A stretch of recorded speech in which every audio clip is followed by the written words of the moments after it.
Assalamualaikum warahmatullahi wabarakatuh.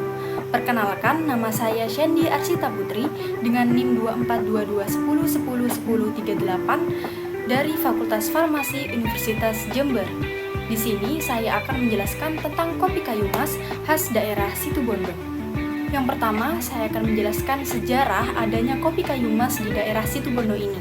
Gimana sih awal mula adanya kopi kayu mas ini? Pada zaman kolonial Belanda, budidaya kopi di daerah Kayumas sudah dimulai sejak abad ke-18.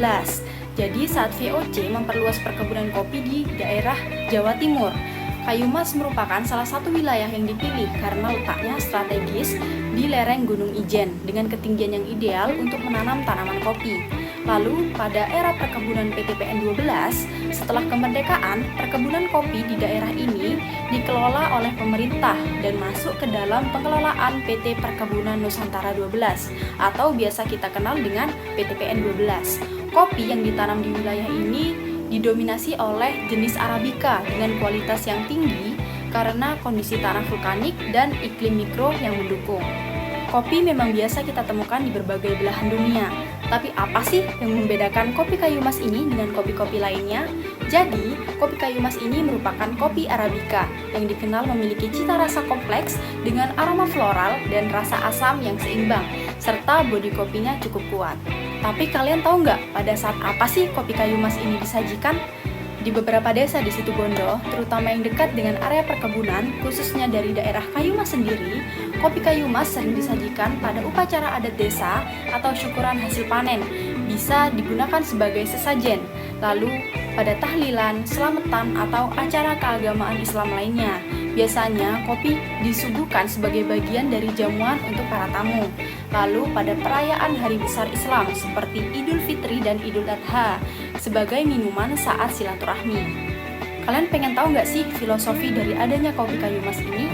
Yang pertama adalah ketulusan dalam proses, dari tanah untuk manusia. Kopi kayu mas tumbuh di lereng Gunung Ijen, diolah dengan penuh ketekunan oleh para petani lokal. Proses yang panjang dan sabar ini melambangkan kesederhanaan yang penuh makna dan ketulusan memberi tanpa pamrih. Lalu yang kedua ada keseimbangan hidup. Asam, pahit, dan manis yang bersatu dalam sebuah cangkir. Cita rasa kopi kayu mas yang punya keasaman cerah, pahit, lembut, dan manis mencerminkan keseimbangan dalam kehidupan. Hidup tak selalu manis, tapi semua rasa itu membuatnya utuh dan indah, mengajarkan kita untuk menerima hidup apa adanya dan menikmatinya. Yang ketiga adalah akar tradisi dan nafas inovasi. Berakar pada warisan dan tumbuh dalam zaman. Kopi kayu mas lahir dari sejarah panjang sejak zaman kolonial Belanda, tapi terus dibudidayakan dan dikembangkan hingga sekarang. Selanjutnya, bagaimana sih cara terbaik untuk menyeduh kopi kayu mas ini? Yang pertama ada kopi tubruk atau cara tradisional seperti biasa, yaitu dengan menambahkan gula pasir dan air panas.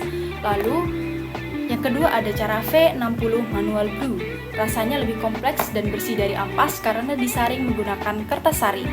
Lalu selanjutnya ada cara French press. Kopinya tebal dan rasa bulat tanpa tambahan gula. Kemudian apa ya eksistensi dari kopi kayu mas di era sekarang? Jadi, kopi ini sering masuk dalam pasar ekspor dan juga dikenal di kalangan pecinta kopi specialty. Saat ini, kopi kayu mas mulai mendapat perhatian dari petani lokal dan komunitas kopi di Indonesia. Ada juga inisiatif untuk mengembangkan kopi specialty dari Situbondo dengan pendekatan yang lebih modern, termasuk proses pasca panen seperti honey process dan natural process. Sekian penjelasan dari saya tentang kopi kayu mas dari daerah Situbondo. Assalamualaikum warahmatullahi wabarakatuh.